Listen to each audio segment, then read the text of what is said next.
Anders, the director of Rice's Boniuk Institute for the Study and Advancement of Religious Tolerance, and I'm also a professor in the Rice History Department. The Boniuk Institute was founded in 2013 with an exceptionally generous gift from Houston philanthropists Dr. Milton and Lori Boniuk. It's an expansion of the Boniuk Center that was endowed at Rice in 2004, also by the Boniuks. And I'm so pleased that Dr. and Mrs. Boniuk are here this evening with their one of their daughters and one of their children and a grandson. And I would like to ask them to stand so that you can acknowledge their generosity, or wave, as the case may be. The Boniuks are also the benefactors of our co-sponsor for tonight's event, the Boniuk Foundation. Both the Institute and the Foundation, in different ways, promote the advancement of tolerance, compassion, and peaceful coexistence. The Foundation also has a special interest in fostering these qualities in youth and in providing research-based programs that assist parents, our first, most influential, and longest-lasting teachers, in raising children who bring the qualities of compassion and tolerance to the world. Our speaker tonight, Dr. Lisa Miller, is the ideal person for our joint Boniuk Institute Boniuk Foundation program. Dr. Miller is professor of psychology and education at Columbia University Teachers College and is founder of the Spirituality Mind-Body Institute, the first Ivy League graduate program in spirituality and psychology. She is the editor of the Oxford Handbook of Psychology and Spirituality and co-editor of the distinguished academic journal, Spirituality in Clinical Practice. She has been elected as fellow by the American Psychological Association.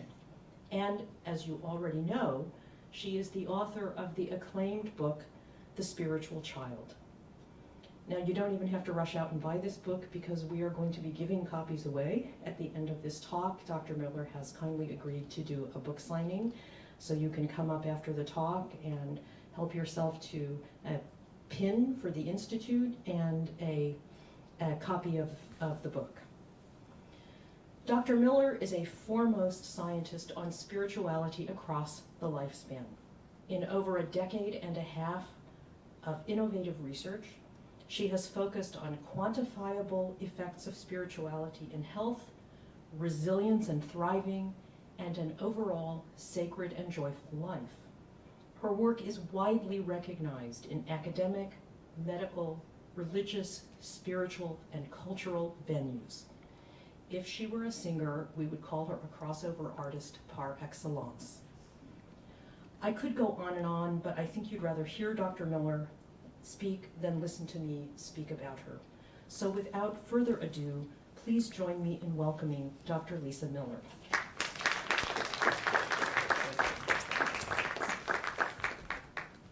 Hello, good evening, and thank you for coming. It is a great joy to be here as a guest of the Institute. Milton and Lori Boniuk, thank you.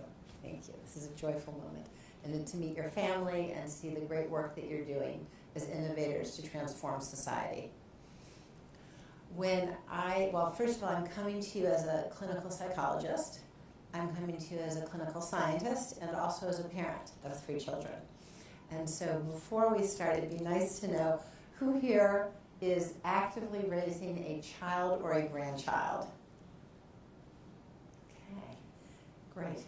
And who here comes from the side of science and mental health? Okay. And did I miss a major category?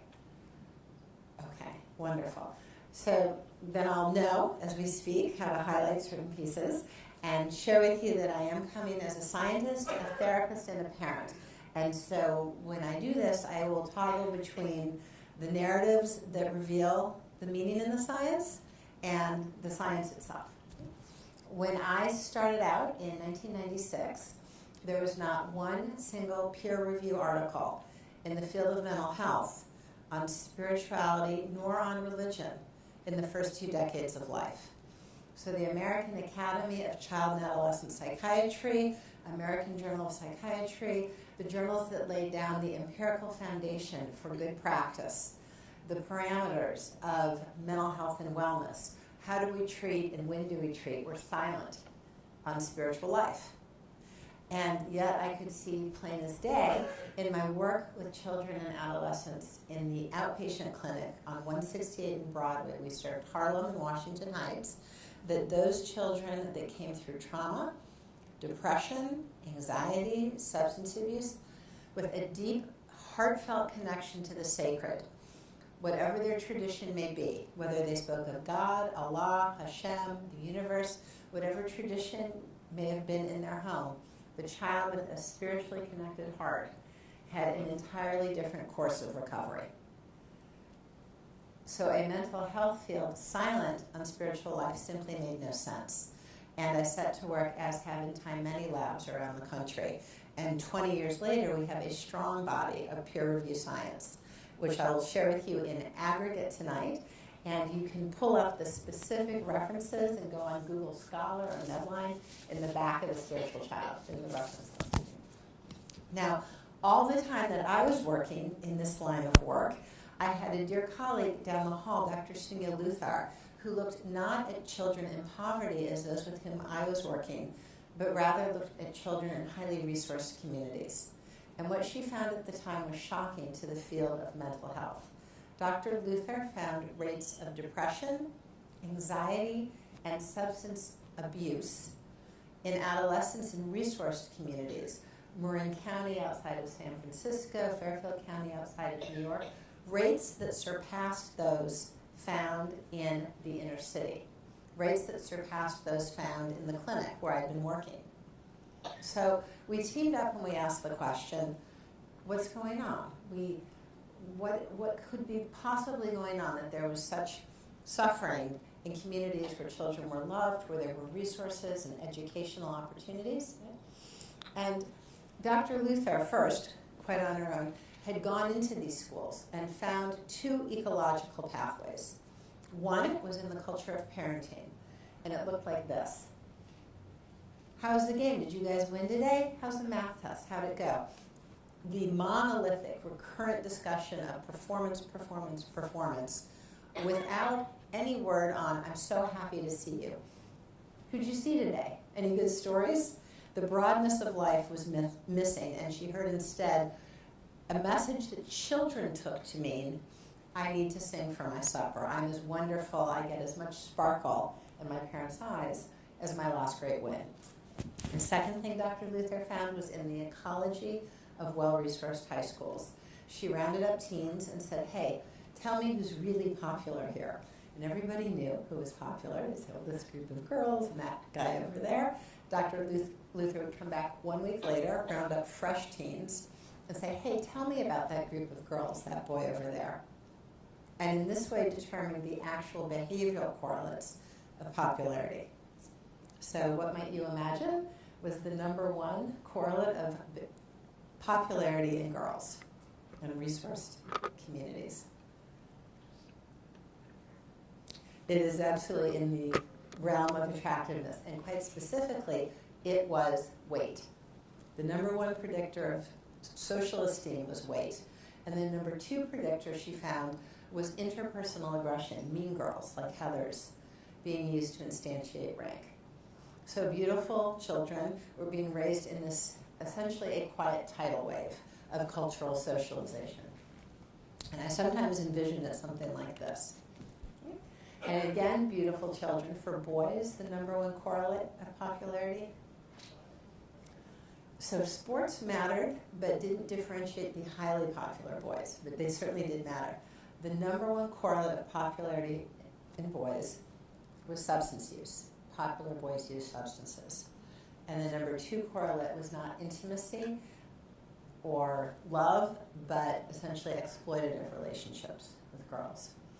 And again, beautiful souls in this tidal wave of socialization, a tidal wave of cultural crisis. And so we asked the question, well, we know that the national rate at which a teen raises his or her hand and says, spirituality is highly important to me. I turn to God for guidance in times of difficulty. Nature is a spiritual home. A daily spiritual awareness is 70%. 70% of teens say, my personal spirituality is highly important to me. So what might you imagine in these resource communities with elevated depression, anxiety, and substance abuse might be the rate at which the teen says the same? That's extremely close. It was 15, less than a quarter. That's absolutely less than a quarter of the national rate. So, as you might imagine, we wondered, well, how are they doing? And the 15% who, despite the overarching cultural disavowal of religious life and spiritual life, still had a spiritual heart, right? An active spiritual awareness. That small minority, the 15%, were inured. They were protected against the otherwise elevated rates. It was game-changing. So as a parent, I want to know, well, how do I get my teen into that 15%? Right? And it turned out that almost without exception, those teens were in families that embraced a faith tradition or a community of contribution, like Habitat for Humanity. But they had somewhere else to go other than the resourced high school, where different values, spiritual values, were at play. The denominations were quite diverse. This was a finding across religious denominations, that a child raised simply within a faith tradition had an entirely different formative path. Now, as a word of clarification, in the United States, if I might invite you to envision an overlapping Venn diagram, here's spirituality, here's religion. 66% of people say, I am both spiritual and I am religious. And in fact, my deep spiritual experience is held in my faith tradition. The prayers, the ceremony, the community, the values embrace my spiritual life.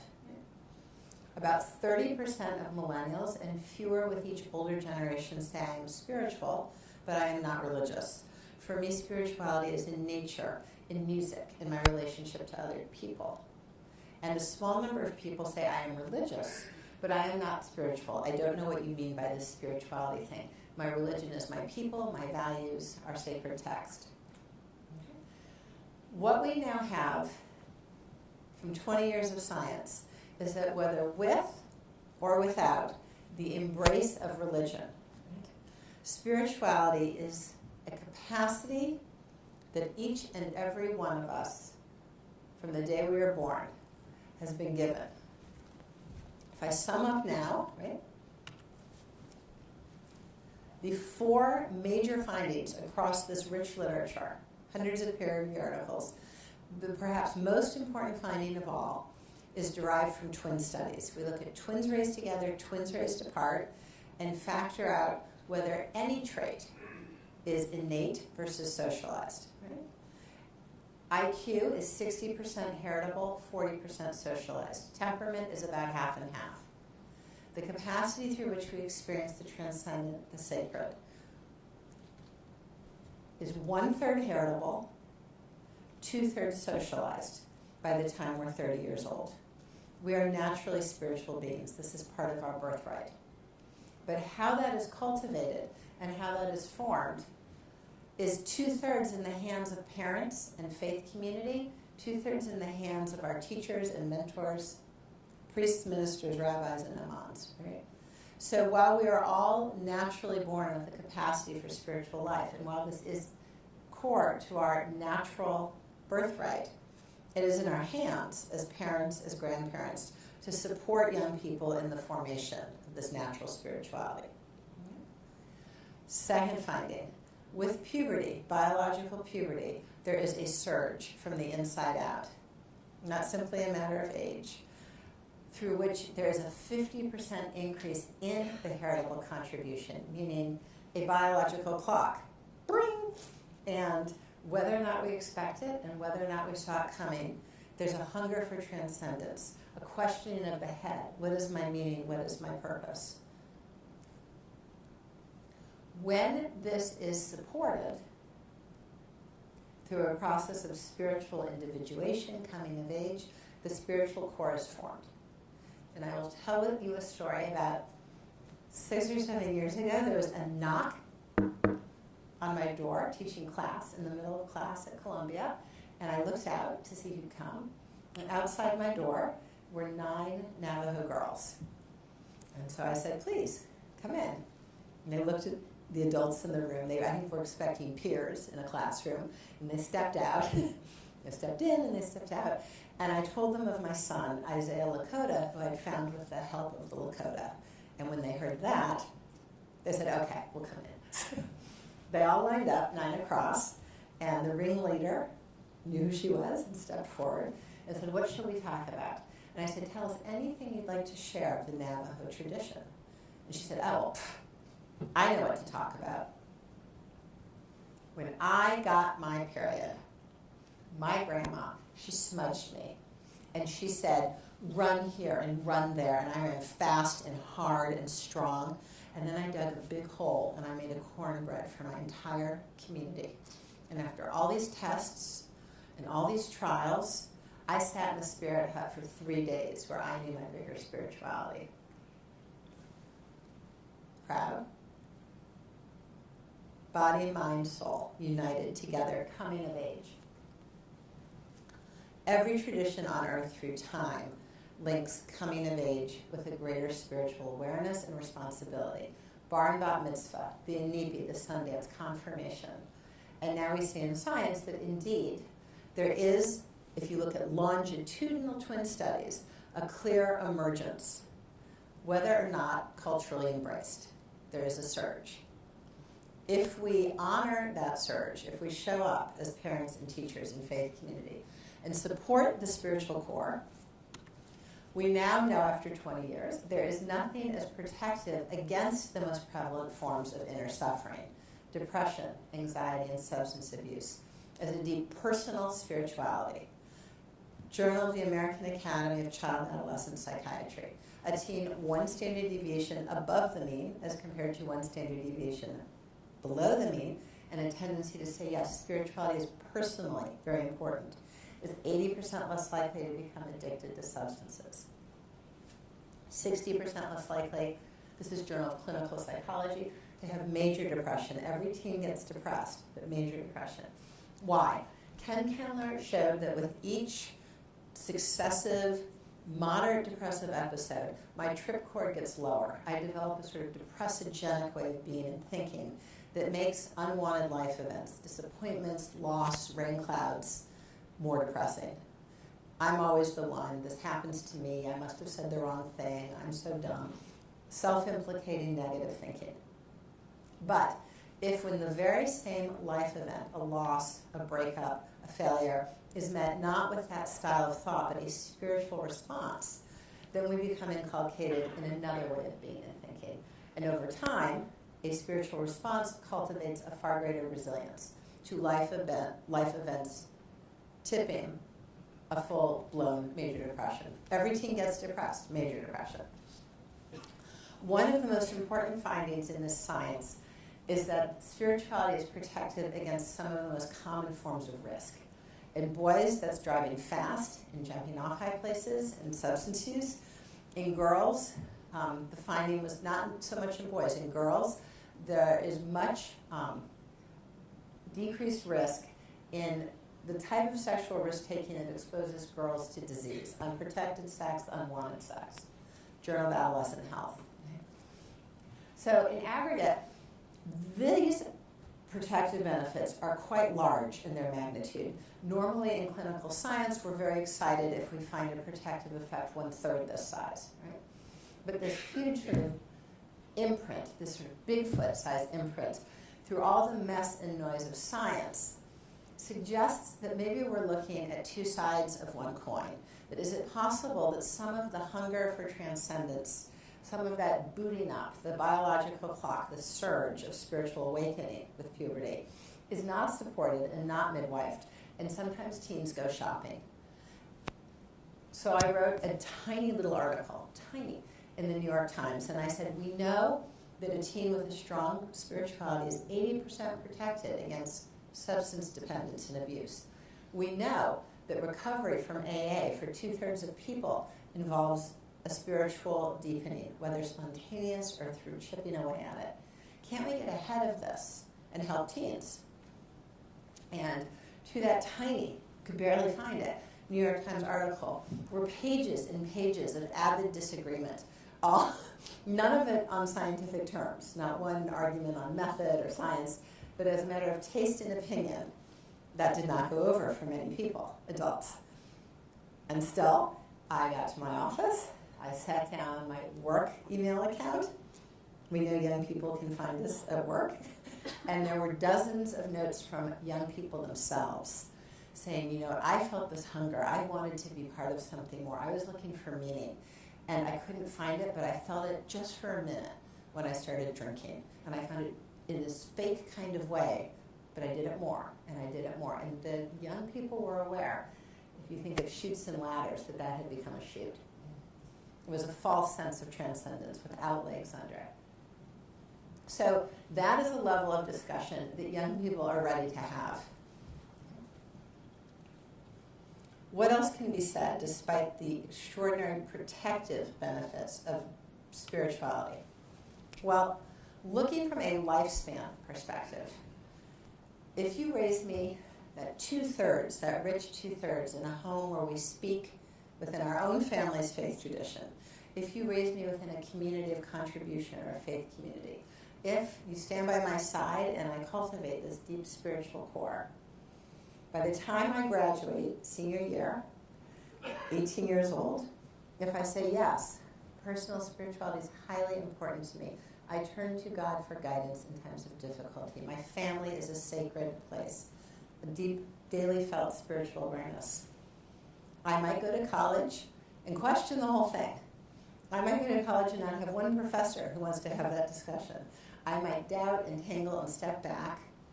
But by the time I'm 26, with 90% likelihood, I raise my hand again and say, yes, spirituality is highly important to me. In emerging adulthood, it is there.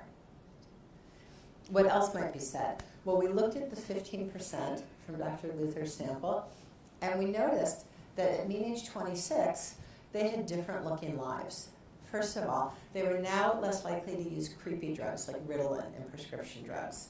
They were more likely to have real relationships of love and commitment instead of the tragic sort of swipe left, swipe right marketplace of people, right?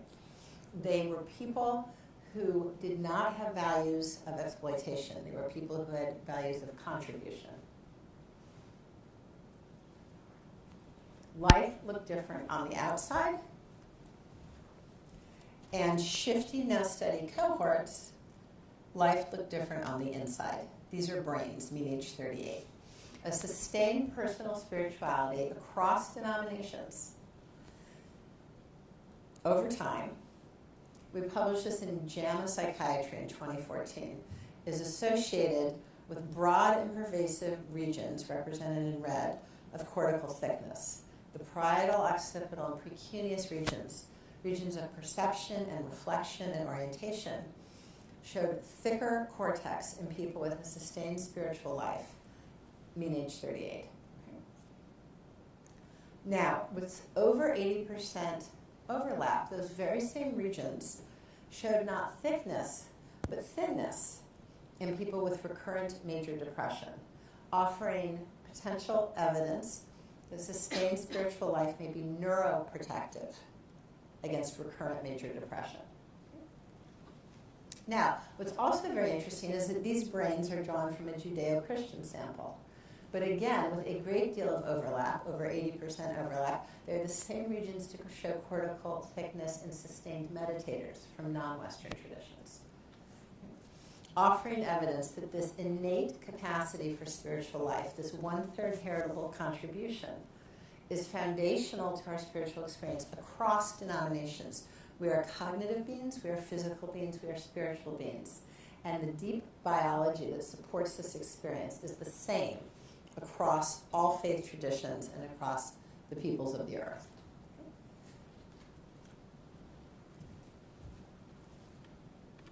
Let's look now at the upside of life. Okay? Grit, optimism, forgiveness, the character strengths and virtues, meaning, but also provide traction towards success, whatever that may be. If I have grit, I'm more likely to stay with something. If I have optimism, I'm not easily mowed down. Right? Well, can I invite you to consider a young person you know who has tremendous optimism? Look at them. And may I invite you to think of a young person you know with great resilience? And now someone with grit. How many people did you think of? Very often, the majority of people thought of one person, right? Because the character strengths and virtues do not sort independently amongst young people, they cluster. This is a sample of 6,000 college students, and I invite you to look from here over. Forgiveness, gratitude, optimism, grit, meaning the character strengths and virtues, if I am high on one, I tend to be high on another. These are effectively parallel lines. Right? Now, the blue child is doing really well. Tons of grit, tons of optimism. And the red child, who I love equally and you love equally, is low on everything, and life is harder, and pitfalls are harder to take. Right? Well, it turns out that the character strengths and virtues might, from an empirical perspective, best be understood as a singular character strength of virtue. And for 85% of late adolescents, they are all rooted here, daily spiritual awareness. My spirituality is personally highly important. I turn to God for guidance. These are not cognitive beliefs. It's a deep way of being through which a young person feels a sense of connection to all life and the higher power, the transcendent for many young people. Okay.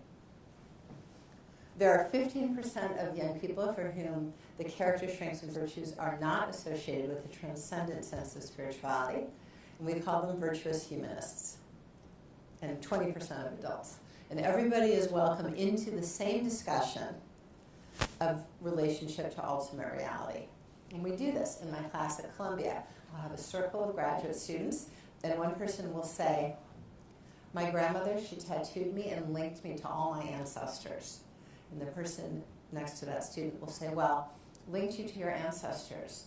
You know, I think energy cannot be destroyed, so clearly there's continuity of consciousness after death. And the next person will say, continuity of consciousness. I love God so much. I am constantly, all day long, in relationship to God. And everybody knows at the level of heart what is being communicated. It is a community and an exercise in spiritual multilingualism. Can we know at the resonant of the heart what someone of an entirely different faith tradition is saying? Can we speak of the renewal of spring in 4 different faith traditions and not just nod respectfully that, you know, the Joneses, the Lees, and the Rabinowitzes all do it differently? Can we actually feel and understand at the level of heart the spiritual experience that's being shared, the renewal of spring, or the birth of a child, or the crossing over of death? And this spiritual multilingualism is perhaps the greatest opportunity in the hands of education of our time. Majra Banaji and her team at Harvard found that by the time a child is 6, he or she thinks that their family's name for the higher power is more real than the name used by the family down the way of another tradition. And that by the time I'm 6, I'm more likely to share my peanut butter and jelly sandwich with a child who uses the same name for the higher power. We as a society, there's no question, seem to be having global problems with what name we use for the higher power. And yet we can see clear as day in the science there's a natural deep spirituality built into who we are, and that the embrace by this faith tradition or that faith tradition still touches upon that deep foundational one capacity. So can we use that knowledge to foster a society of spiritual multilingualism? This is on page 246 of The Spiritual Child, and it's an exploration of how adolescent individuation unfolds with and without the spiritual core. Here's the hard work of adolescence. Who am I? What are relationships about? What's the meaning of life? Well, who am I? Think back now to Sonia Luther's sample. Who am I? I am good at math. I am terrific at tennis. Actually, I'm not much of an athlete. I'm not good at math. I am #1 predictor of popularity. I am thin. I am not thin. Right? I am my parts and pieces. I'm a basket of parts and pieces. Now, what am I from the view of a spiritual core? What am I if I'm in that lucky 15%, that fortunate 15%, inured from anxiety, depression, and substance abuse? Different because you took me to a faith community or a community of contribution growing up. Different because our home had spiritual life. Well, I might be good at math, but that's not who I am. Who am I? I am a being of infinite worth. I am a child of God. I am a soul on earth. I am whatever language you've given me. But I know myself and you as much more than our parts and pieces. And if I'm a soul on earth, then you're a soul on earth. And our relationship is about interest and on a tough day forgiveness and encouragement. And what it's not about is whether you had a 96 or an 86 compared to me. Okay? It's not about the world of measurement. It's about the world of connection. So let's talk about resilience. Remember the blue line and the red line? Okay? If I'm a soul on earth, what does it mean to be good at math? Well, good at math is an endowment. It's a gift through which I might find my calling, my contribution, how I'm going to serve. I'm good at math. I'm going to connect people or clean the water or tutor people who didn't have access to math. So then what happens the day that, okay, usually I'm good at math, but today I got a C in calculus? Well, that's just noise. It's a disappointment. On the much larger trajectory, a bit of noise, on the much larger calling to contribute through my good at math, through being good at math. What happens without the spiritual core? If what I simply, in my deepest core of being, come to know myself as good at math? The C is an existentially annihilating experience, right? To have a C, I have not much left if I'm good at math. And that is exactly the thought pattern that very often unfolds when young people are so devastated by a failure. So in the past 2 years, I've spoken in many communities, including Rye, New York, where there were 6 suicides. In Palo Alto, where 2 years ago there were a similar number of suicides. My own institution, Columbia, had 9 suicides last year. There has never been a time with so many clusters, and so many of them can be failure-related. So in Palo Alto, there's now a fence along the train track to prevent kids from harming themselves. There is, in our culture, a quality lost when we no longer know ourselves as spiritual beings, and it lends us to a great brittleness and vulnerability. We looked around the world. We said, is that just here? Or if there is this 1/3 heritable contribution, if we all are universally spiritual beings, then despite its many particulars and diverse expressions, shouldn't there be some common phenotypes around the world?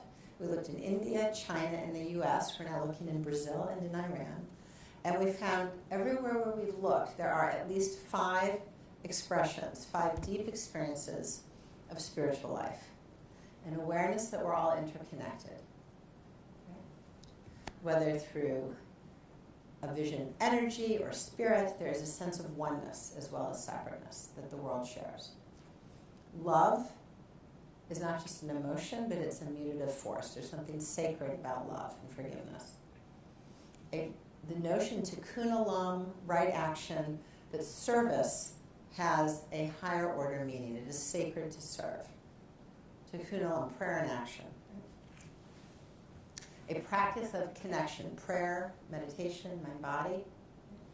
And finally, there is a moral code derived not because I've cherry-picked my favorite way to be, but there's a moral code derived from my relationship to ultimate reality.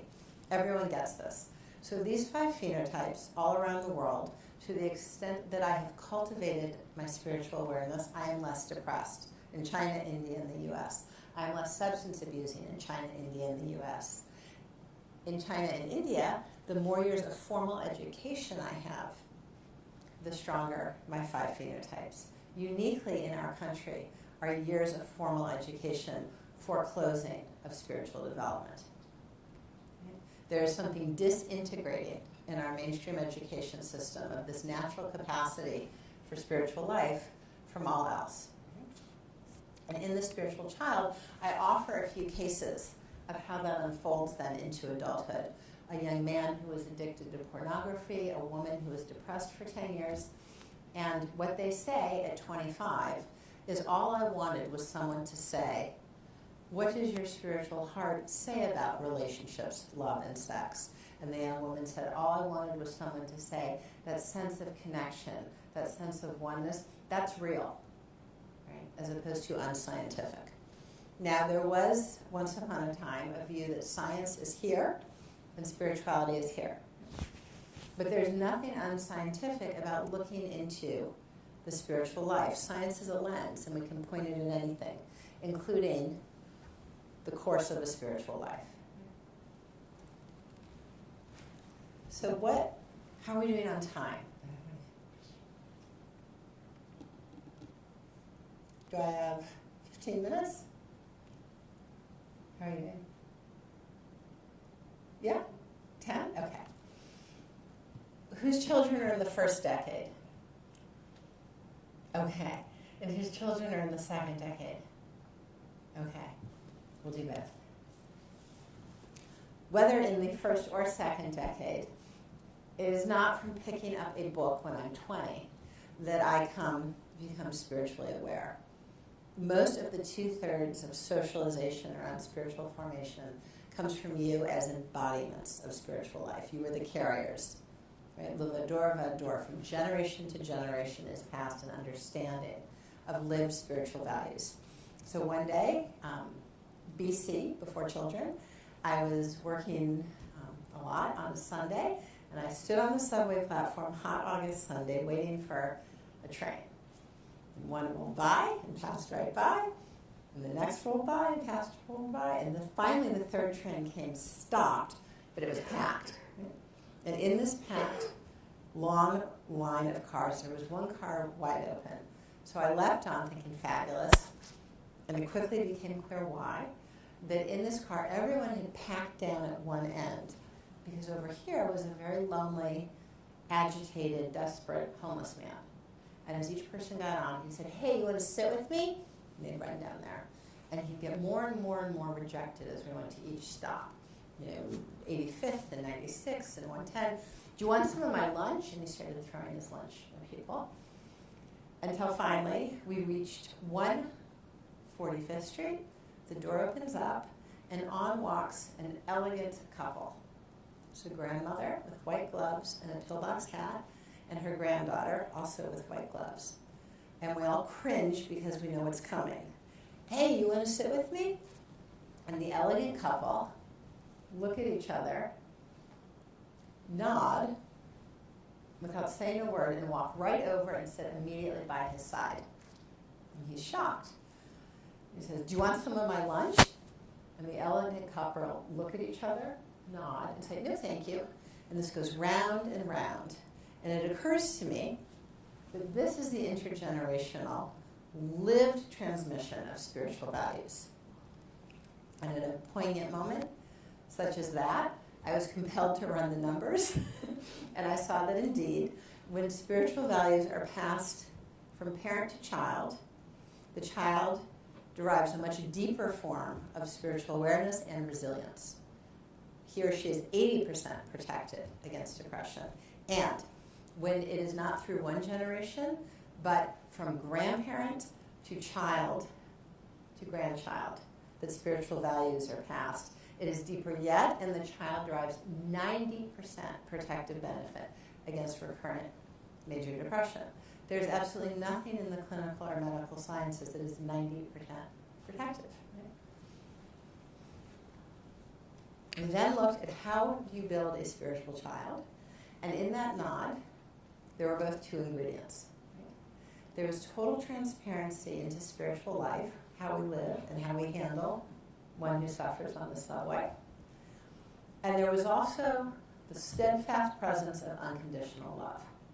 our love plus our own transparent spiritual life, equal contributions onto the formation of the spiritual child. And if you have one without the other, you actually get about 60% of a spiritual child over large numbers of people. So there is an extraordinary opportunity, possibility, perhaps responsibility in us as grandparents and parents as ambassadors of spiritual life. Right? And this model, if I were to give voice to it, we've interviewed hundreds of adolescents, sounds like this. My grandparents, they love me. I mean, they love me. And we sit at the table and they listen, like, everything I say. So when I think of God, it's kind of God and my grandparents all rolled up into one. That's what that sounds like. The union of our love and commitment with the transcendent presence. So in brief, what does this look like? What is its expression? Knowing who we are as ambassadors to our children and grandchildren, what might we look for? What are expressions of this natural spirituality? In the first decade, I'm sure you've seen these many things. Children know deeply. They all have a spiritual compass, what is true and right and what is not so much. But to listen to that whisper, to listen to that inner knowing and act on it is the work that we can support as parents and grandparents. Children love prayer and ceremony. I interviewed a woman who teaches Sufi prayer, and she said it is as if they already know it. The singing and the dance is already in them. And I hear that too. As parents say, we were on the other side of the world. There was a beautiful statue of Buddha, and our son sat right down by it and started to meditate. There's a sense of natural spiritual practice. Children are in relationship with all living beings. So when my oldest child, Isaiah, was 18 months old, we were in a park, and his peers were there, little yellow fluffy geese. And he thought that was fabulous. Friends. And he came over to play robustly, which was terrifying to Mother Goose. And she turned and did a big, huge, a big hiss, a 180, to protect her young. But the hiss was actually away from Isaiah, towards me. So what had I done? I'd broken the universal rule of parenting, which is to watch my children to the protection of hers. She was in relationship with me. Okay? Living beings are in relationship with us. If you put a dog in an MRI, as is done through a series of experiments at Emory, you see that when we call our little dog's name, what goes off 85% of the time in the fMRI is the circuitry for love. Only rarely is it about treats. Animals are in relationship with us. And children know that as long as we sustain their natural awareness. Right? Children comfortably engage life and death. You know more than anyone your own grandchild, your own child's state of being around a passing in the family. I'll share with you that for many children, death can actually be a deepening of spiritual awareness and a time to honor the relative who's passed. So when Isaiah was about 2, Pop-Up, our great-grandfather, passed. And we were sitting graveside, as is done in our family's tradition. The adults took a big shovel of earth and put it on Pop-Up's casket.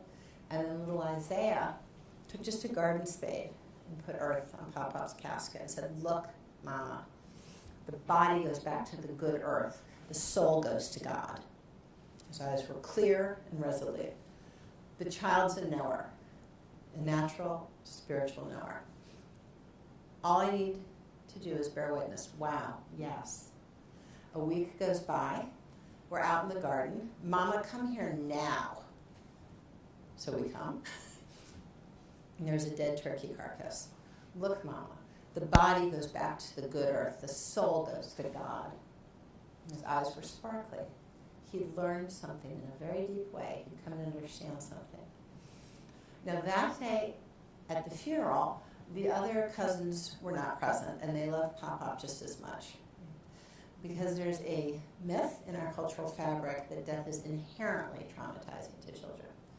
But you have, as a parent and as a grandparent, the opportunity to sense whether this might actually be an opportunity to do something for the person who's passed, and a transformative moment, a portal to a deeper spiritual awareness. Children love good work. They're the first into the homeless shelter. They love to feel that they're contributing. Singing in an elderly home, singing at a hospital. And children have very powerful dreams that we can teach them our guides. So when Isaiah started kindergarten, he said, "Mama, I have a dream." And we sat down, listened to hear the dream. He said, we, meaning his new classroom of children, were walking in the woods. And then we got to a log, and at the log, we crossed a river. But only we crossed the river, and the parents stayed behind. It was the first week of kindergarten. Isaiah, wow, right when you're starting kindergarten, what do you think this is about? We are knowers. We can know ourselves as knowers. And children very often have very powerful, profound spiritual and mystical experiences. We've interviewed hundreds of teens, and the majority say something like, I was in a parking lot looking just at a crack in the cement, and there was one blade of grass, and suddenly the sun was on it, and I realized in that single blade of grass is all the universe. It was a unitive experience. It's an awakening to the phenotype of oneness. I don't need to be a great theologian to say, wow, I'm so grateful you told me that. That may really open up in your path to show direction and meaning. How can we support this? A sacred language all day long. We say apple, banana, tow truck. And when we name things, they lock into place, and it becomes part of the landscape of reality. We can also name the spiritual presence in our lives, and whatever language is ours, authentically, and that of our tradition. My mother would say, when I see the sunset, and she'd get tears, I just know that sunsets are made by God. When I look at you and your brother, I feel so blessed by the abundance. I could have never made you. Clearly, God made you. Whatever words are ours. A practice of prayer or meditation side by side paves a road so that we can always get back, no matter what age or how far we've stepped away from our spiritual life. So I knew a woman whose father meditated, and she, every day, would walk by him, and he said, "You care to sit by my side?" She'd say, "No, thanks," and walk by. But then, over time, somewhere in her senior year, she started to sit by her father's side. A couple of years later, she's off at college. She hits the usual sophomore slump, which is a developmental depression. And she had a response. She had a way to get back to her natural spiritual capacity to perceive and feel connection. Our transparency into our own spiritual life as grandparents and parents, teachers, clergy, therapists, is riveting to children and adolescents. When we speak in the first person in our own words, from our own heart about our own spiritual experience, it stays with them the rest of their life. So I shared with you my mother was a very expressive spiritual and religious woman. She would pray as she lit the candles and pray out loud, and it was very alive and at the fore. My father was a very skeptical, kind academic who would sit on the back porch and read American playwrights and never, I don't think, used the word spiritual per se. But it was my father who, when his own mother passed, my grandma, the next morning shared with me a dream. It was very early. It was about 5 in the morning. And he was up, having had this experience, and I was always up at 5. And there we sat on the floor of our living room. And it was very raw and unmetabolized. He said, I had a dream, and Grandma Ellie, she came to me last night. Grandma Ellie was in my dream. And whereas Grandma Ellie loved to wear beautiful clothes and had lovely jewelry, in this dream she was in a very plain, everyday gray suit, a suit she wore very often. And we were walking, Grandma and I, walking side by side down Grand Avenue in Des Moines, Iowa, where my father had grown up. And there we were, and it occurred to me, she had always been my mother. She had always walked by my side. She would always be my mother, and she would continue to walk by my side. It was very pure. It was very raw. And when I now think of my father, that is where I go, to the dream of Grandma Ellie that he shared sitting on the floor. And that is where the bedrock of our relationship was formed. He never asked about my grades. He never asked if I won a race. That's the world we shared. And because he shared that, I now know in a very deep way, far more deeper than anything I was taught, that our ancestors walk with us because my father said so. That is the level, as the ambassador, of imprint we have when we speak in the first person.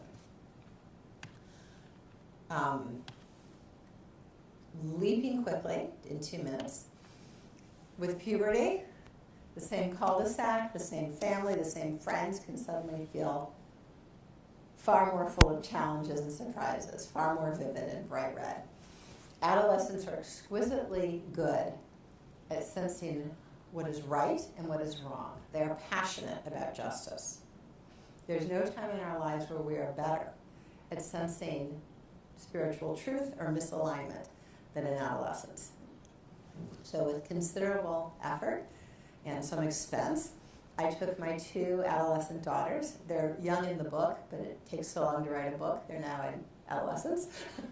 I took them to a play. I took them to see a Broadway play, Dear Evan Hansen. They'd been asking and asking and asking. We saw the play. They were so thrilled. They sang. It was wonderful. We stepped outside, and right outside the back door of the theater was a very ill, very desperate homeless man holding a sign. And my daughter, who's in 8th grade, burst into tears. And she said, that man is sick. She said, he's sitting right outside the theater. How can we and all those people sit in the theater paying X and Y for a ticket when this man all night has been sitting here sick? And she wept. And she didn't stop talking about the man outside the theater the whole way home. It was horrific to her, the imbalance and the injustice. And of course, she's right. It is horrific that we all sit in the theater and pay X for a ticket, and this man is sick outside the door. So the teen doesn't drop the things that to get from my house to work, I've learned to see, acknowledge, but drop. The teen is very much alive and working, and is, of course, if we think of each decade as contributing to us all in different ways, the young child is a blast of life and spirit, and the elder is wise. The teen is the voice of justice, in a sense, the mystic. That capacity is the surge, is the 50% heritable increase to spiritual awareness. But the surge doesn't always feel great. It can be illuminating. There can be moments of great joy and connection. But very often the surge can feel like a half-empty glass of spirituality, an existential hollowness. And college counselors tell me 2/3 of my caseload is not pathology. 2/3 of my caseload is unfinished existential dig. So when we show up, we can help move teens through this so-called sophomore slump by addressing those questions of what is my meaning, what is my purpose, not strictly at the level of the head, but asking them what their deep heart says. Very often, what is my meaning, what is my purpose, may not have a philosophical or a theological answer. It might be found in the heart. And what that looks like is teens will say, you know, I went and I took Nietzsche, I went and I read Kierkegaard, and I still didn't know if my life had meaning.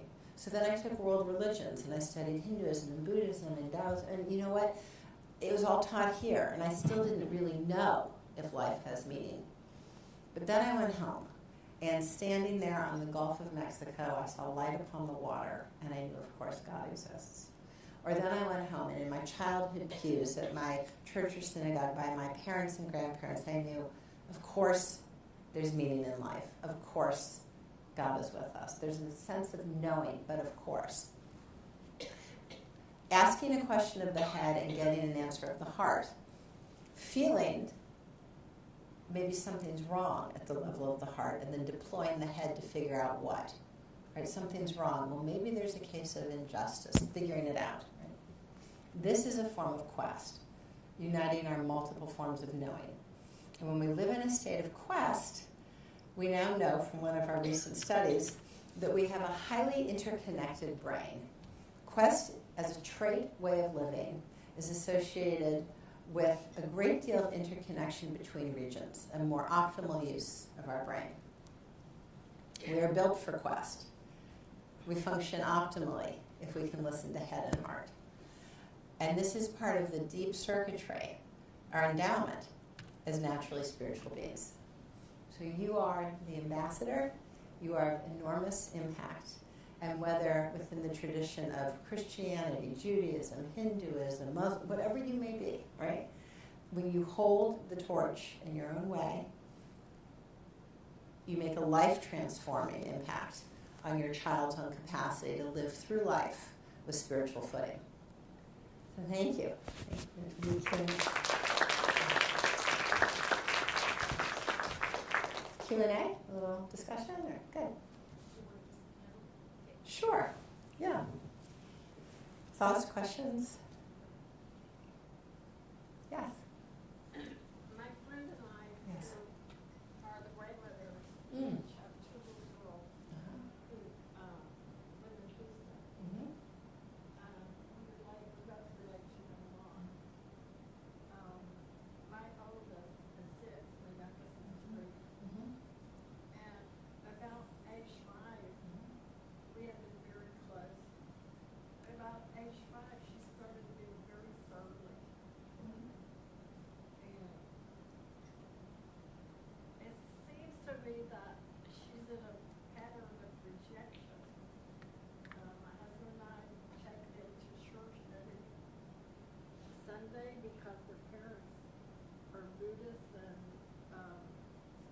not that we would get them away from that tradition, but the group they're in, there's no place for anybody until they're 30 years old. So I wanted to give them some tradition. They love going. But my friend has experienced some of this also with her 2 little girls. Do you know anything about what is in this pulling away and surliness? Well, first of all, what you're doing, I don't know your specific family or grandchild, but in general, there is no love like the love of a grandparent. Right? I think of all of the voices that say God and my grandparents are all rolled up into one. It is a pure, unconditional love. So very, very, very often, right? When your grandchild shares your spiritual life, and when that is embraced by your faith tradition, they will remember that the rest of their life. That will be a deep inner chamber where they can return to time and time again and know for sure, like my father's dream, that that is real and that is true. Right? And they will sit there with you the rest of their life in their inner being.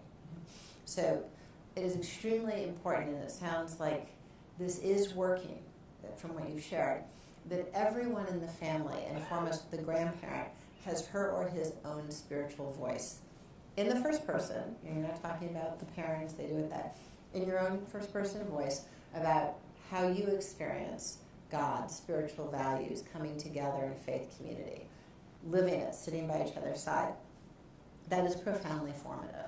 And in the spiritual child, I share an experience of going home to the synagogue my family built in Iowa and sitting there as the cantor sang and looking over and seeing all 4 grandparents. When I think of being in synagogue, I've been many times since then, I think of that evening. It's a very memorable, every time you go, place that's formed in them. Now the surliness, I'm not sure. It sounds like it's not about the faith tradition that your grandchild enjoys going to your house of worship. So that, there. It's not about that. Yeah, it's not about that. So it's something else. Yeah, and it could be that it's simply a developmental process. So I don't know from that bit of information, but it is certainly wonderful that you bring your grandchildren to pray by your side in the way that you pray, and the parents can do it their way. Children can hold multilingualism. Children can say, Daddy does it this way and Mommy does it that way. And what I take from all this is that the spiritual reality counts and is real. 40% of adults in this country change houses of worship. They might change a little, they might change a lot, But what is sure and laid in bedrock is the strength of this capacity to continue to experience the sacred. Yes? How do the Mhm. statistics of Mhm. the 80s, 60s, 70s Yes. compare with gifted, ethnic, religious, Mhm. married, or single Mhm. parents? Did you break it down? Thank you. So the question was, how do these enormous protective benefits compare across different traditions and different demographics? Thank you. So those findings, as they're posted, exist effectively across faith traditions in general. We controlled for tradition. And we never published one tradition as compared to another. We didn't do that. But what we did find, and we did publish, was that across traditions, right, it is the strength of the personal felt spirituality that has most impact on health and wellness. The degree or intensity of adherence to creed does not protect, or it does not affect the protective benefits. If I have close adherence to creed or more interpretive relationship to creed, that does not have a protective benefit. But if I have a family where there's a very strong, very tight adherence to creed, but yet somehow my deep spiritual feeling didn't form, this imbalance actually puts me at risk. Now this is protective. If my family has a close adherence to creed and I have a deep spiritual experience through that creed, that is protective. But if my family has a close adherence to creed and I don't feel a spiritual experience through it, that actually put young people at risk for once that first drink is had, there's no support. Once I'm in a situation as a young girl that I don't want to be in, there's no support. Once that thin line is crossed, this situation actually poses risk. Then the other thing we found was that the 5 phenotypes were found irrespective of tradition. So those 5 phenotypes were found whether, in China, the 2 most frequently endorsed religious claims were either Buddhist or non-religious. In India it was Hindu, and in this country it was Christian. And it didn't matter what country I was from. These were found time and time again. Boys and girls, there was an effect.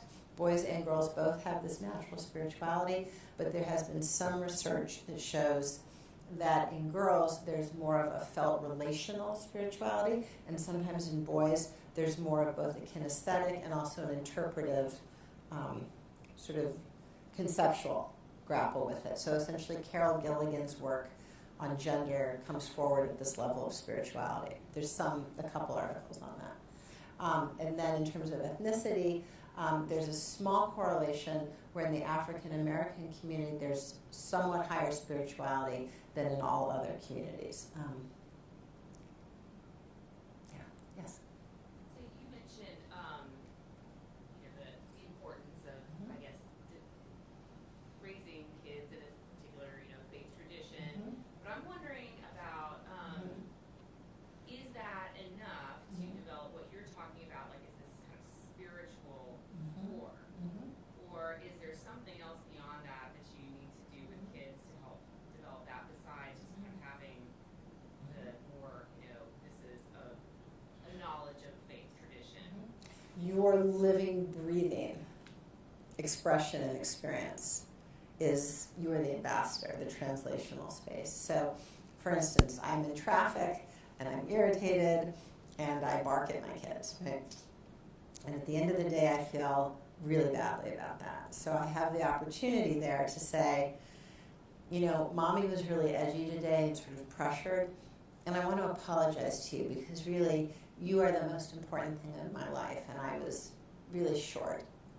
And actually, having apologized to you, will you sit by my side as I say a prayer for renewal or forgiveness? Because today was a gift, and I actually feel I kind of squandered by it. So that anything is both fixed interpersonally but also spiritually. That's traffic and grumpiness, right? But life gets more complicated and there's bigger infractions. And everything can be fixed, addressed, both interpersonally but also spiritually. And that's one way to daily bring in the sense of renewal and forgiveness and repair. Another example is gratitude or awe, to say it. I see you running through the grass. I see you, same soccer game that could have been said, did you win today? I saw you running through the grass. You looked so full of joy. It looked almost like you had wings.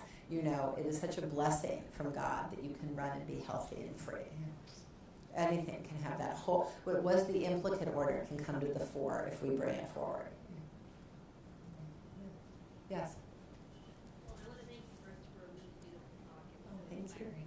Thank you. I wanted to ask about this one Mhm. data point that you Mhm. mentioned, that the more years of education in Mhm. this country, the less spiritual folks are. And if you could give us a sense of maybe why that is and what we can do to protect against it. So I guess that 15% continues to be protected, but the rest of the folks, what can we do? Great. So, could you hear that? The question was the finding that in this country, as compared to India and China, the more years of formal education I have, the less likely I am to have cultivated my spiritual awareness. That years of formal education in this country overall is foreclosing of this natural spiritual capacity. And why?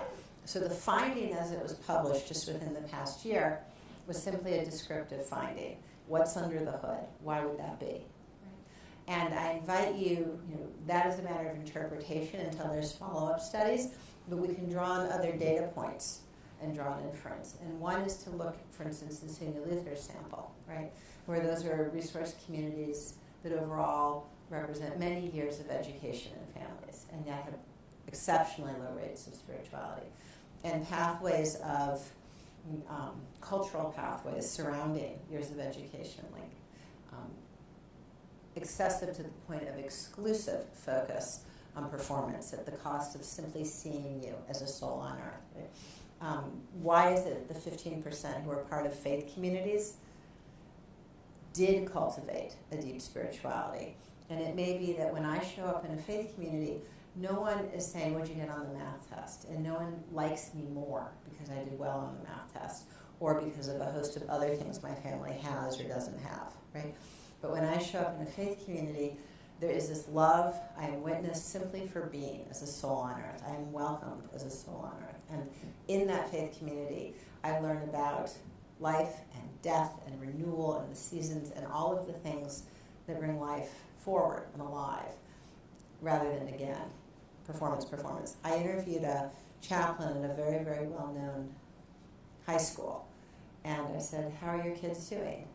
And he said, at this very, very well-known high school, our kids, they're not spiritual at all. He said, they don't look beyond their own desk. And he said, yeah, and so you know what I do? I take them on service trips. We go down to parts of Central America, and we dig wells, and we dig houses, and we stay there for weeks and weeks. And somewhere along the line, the ego cracks as they're standing side by side helping someone. And when the ego cracks, we start to explore how the heart feels in a deeper connection. But day by day, not seen beyond the desk, is cultivated in that very well-known high school. Right? So it is a cultural issue, but I also think there's something, moments like this and your institute are extremely important. It is not always the case that top educational institutions like this, you're doing something innovative, have a space where we meet to explore world traditions with a common spiritual heart. And it's an educational, lived opportunity you're creating. Yes? In your book, Yes. what recommendations do you give parents and grandparents to try to create a spiritual child? So, lovely point. What recommendations for parents and grandparents to help create a spiritual child?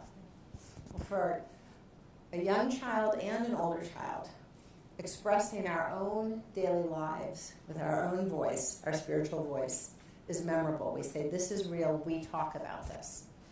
There's a fellow, Chris Boyatzis, who gave parents journals and said, write down every time there's a spiritual discussion between you and your child.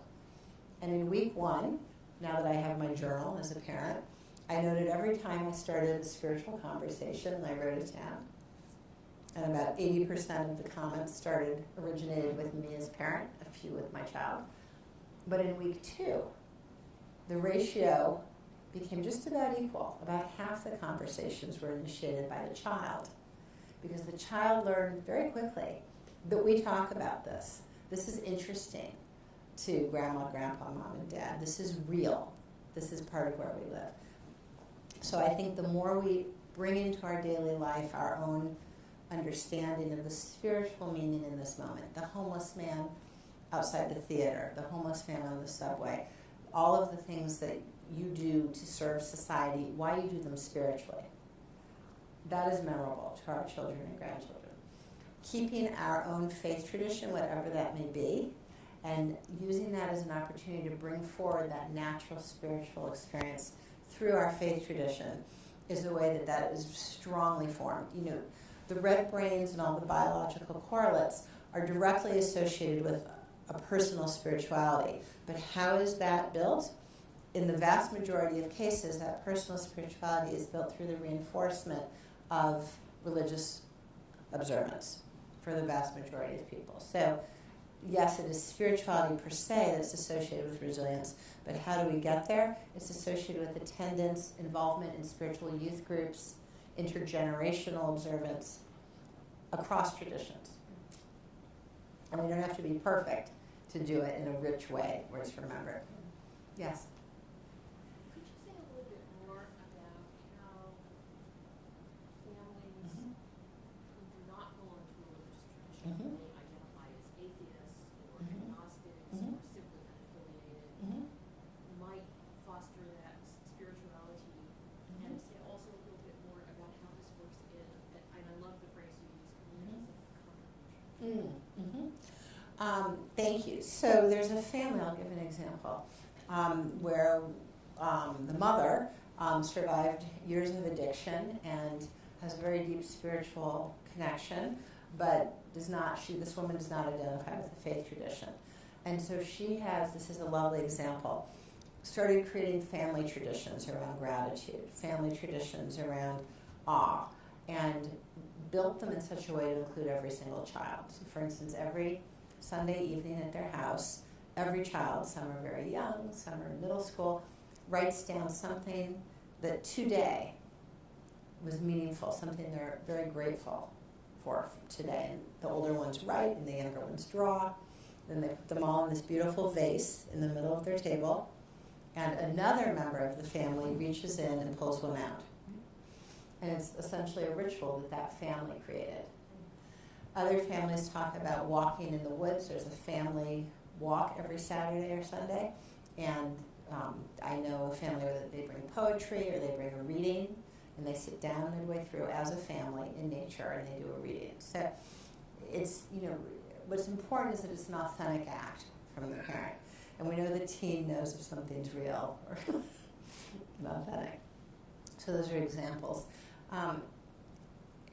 And again, to express in one's own, perhaps a language of experience, moments of awe, moments of transcendence, moments of contribution. Religion has it all packaged together, right?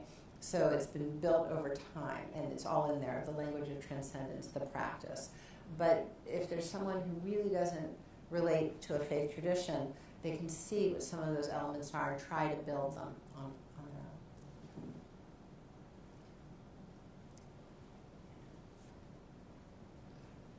own. Other thoughts? Perhaps we should Thank you. to our dessert reception out there. I think what I'd like to do is invite you all out there, move the books out so that you can, it's beautiful outside, you can sit outside, you can sit in this area, so we'll sort of move